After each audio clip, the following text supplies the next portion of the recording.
Okay, good morning. The Eddie Bishop situation that's going on now, is very disturbing. A lot of people don't want to believe it.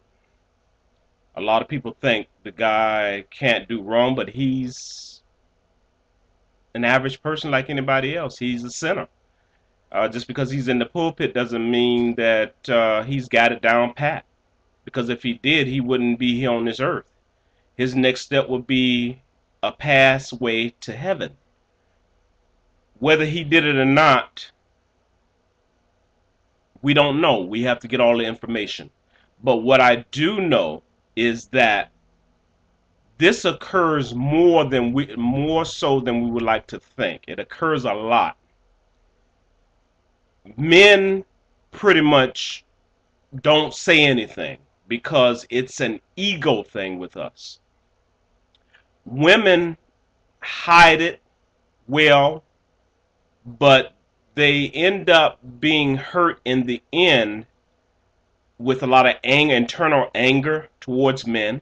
A lot of women turn to other women um, and lead a life of lesbianism. Um, that's up to them if they want to do that. You know, God judges us all according to our own issues and our own faults. He gives us a pathway to freedom to make a decision whether it's right or wrong. With Eddie Bishop, when I first started looking at him on TV, and I think that he's a marvelous, great bishop, someone who speaks from the hip, I felt that he was a little bit sweet. I'm not going to lie. I think a lot of people will agree with me. But I set that aside so that the spiritual and the spiritual love of God can come through. Sometimes we look at people and we say, "Oh, they don't look right. They're not. They shouldn't be up there in the pulpit." But you know, we all are different. We all look different. We all have our own characteristics, but that doesn't make us bad people. Um, Someone spoke online on YouTube. A lady was very upset. She said she pretty much knew he was gay way long before this occurred, this issue that's going on now. And whether it's true or not, I pray for this brother because I feel that if he had those gay tendencies, he should have made it known, I think personally, to his congregation and let the congregation decide whether they still want him in that pulpit or not. You cannot preach what you're not doing yourself. Barry White says, practice what you preach. And you can and then on top of that, you can't get the people to follow you when you're not doing right. You got to do right yourself. And if you got all of these gay tendencies in you and you have these issues going on within you, you need to go to God deep. You need to be, you know, in the upper room for sure. Um, I'm just going to put this out there. Every man and every woman, whether they want to agree or not, has had an internal fight with themselves about their sexuality. And what I mean by that is a man looking at another man and wanting to lay down with him. A woman looking at another woman and want to lay down with her. A person in general who wants to lay down with an animal. My Bible says it's all wrong. That's the way I grew up in Payne Chapel AME Church in West Palm Beach. That's what I was taught.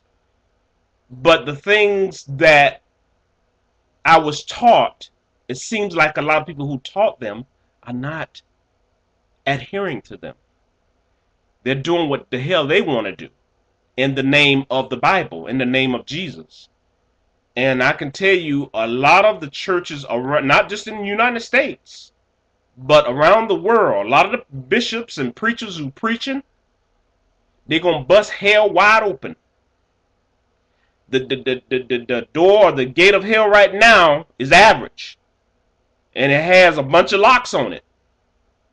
But they're gonna bust it open because you're not doing what you're supposed to do, which is guide people according to the Bible, what the Bible says. So if you're not doing that, then I feel personally you need to come out of that pulpit and get yourself together, because it's no different to me than somebody who's on crack, somebody who's addicted to sex, somebody who has so many issues going on that they cannot function correctly upstairs for themselves to keep themselves on point in order to lead a congregation. And I didn't know he had that many congregants, 25,000 plus. That's a large ass church.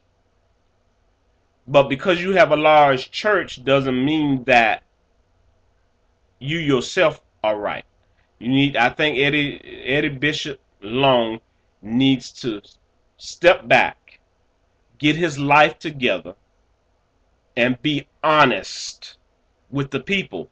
And I think his congregants, if they are true Christians, will come through and say, you know what, this is a man just like any other man in this congregation. He made a mistake. He makes mistakes. If he is gay, he needs to just come out and say, I'm gay. I have gay tendencies.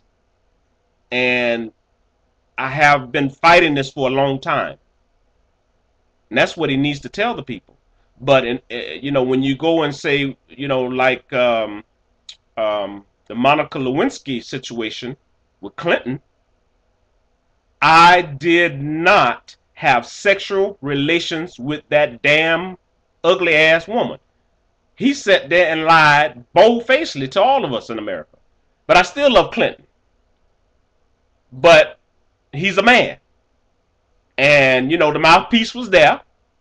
And, hey, he said, go ahead on and do the damn thing. And that's what he did. So, I see no difference in what Clinton did as opposed to Bishop Eddie Long. He just didn't tell the truth, I feel. And he needs to come forward and tell the people the truth and stop lying. They have been talking about this in the media for some time. And I looked at one of his pictures where he was hugging someone. I didn't know who it was, but I look at a person's facial features. I study facial features. And to me, what that one picture stood out and said to me is, in his mind, damn, I done fucked up. If you look at his pictures and study his face, one of those pictures will show you that it seems like he's saying to himself as he's getting a hug from this gentleman, damn, I done fucked up now. I done fucked up here now. In his mind. And so he has to really come forward and do the right thing now, truthfully. I myself was a victim between 7 and 8 of molestation. I knew at that age that it was wrong. And this was a family friend that I was staying the night over. And I never did say anything to my mother because we weren't taught nothing like that. So that was all new to me. I was dumb. I didn't know no better. I think that every parent, every child needs to be spoken to or talked to about this, about the grooming process, at least how these guys do it, so that when these kids see that grooming process, then they can leave, they can go. They understand, okay, this is a grooming process, it's not sounding right, it don't feel right, I got to get the hell up out of here and go tell somebody. Don't just hold it to yourself, tell somebody. Because if you hold that in and don't say anything, and then you become a teenager, and then you become a young adult, and then you become an adult, somewhere somewhere in your later life, it's going to crop up. It's going to crop up in anger, or it's going to crop up. You're going to be repeating what somebody did to you. And God forbid that happens, because now if you get caught doing that to a child, you might as well just hang it up, because you're now put in the system worldwide, not just nationwide, worldwide, as a child molester. And if you have been molested, then you need to get help. I got help when I was a little bit older, and I told someone. And I had to go through some psychological stuff to get me together here, because I was going through a whole lot of stuff. Right now, today, because of not only that issue, but other issues growing up as a kid, I suffer from antidepressant. And I do take antidepressant medication because of it. I don't like taking it, but I have to take it. That's just what it is. And I'm not alone. You'd be surprised how many people who are taking antidepressant, bipolar medications, lawyers, doctors, teachers, congressmen, police officers, you name it. The sector, it's so many people on antidepressants. It's unreal. Look at some of the studies. Look at some of the statistics online to find out how many Americans are on some type of antidepressant medication. So I don't feel like I'm crazy. I feel that something occurred in my life coming up as a kid that messed with my brain, that deterred my brain from functioning the way it should have, and decreased my serotonin levels. Because that's what it's all about. Once the serotonin levels are balanced out, you're happy, you go getter and all of that. When your serotonin is low, you feel depressed. You don't feel like doing a damn thing. When it's high, you got so much energy, so you're hyper. Your serotonin is extremely heavy. It's high. So you need a medication to bring you down and balance it out. So that's all it is. It's chemicals within the brain. And I don't feel that I'm crazy or anything. As long as I take my medications, I'm good to go. I'm a very intelligent person. I have my own business, licensed by the state. I'm a chef by trade. I've done many things. I've owned a convenience store before. I've owned a couple of restaurants before. I've owned a taxi business before. So I'm capable of doing many things. I'm multi-talented. Um, and so this situation with Eddie, it brought me back to when I was molested. And so that's why I had to get on here today and just voice how I felt about it, and what parents need to sit down now, today, not tomorrow, not next week, not next month, not next year, right now. Soon as your children get out of school, you need to talk to them and ask them, but don't scare them now.